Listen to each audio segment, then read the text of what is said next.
కూర్చొని అందరూ మరి సమయంలో అబ్రహాం గురించి ప్రార్థన చేసిన తర్వాత ఈ యొక్క కార్యక్రమంలో మనం వెళ్దామండి.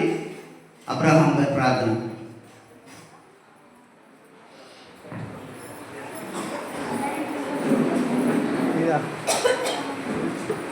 ప్రార్థన చేస్తున్నామండి.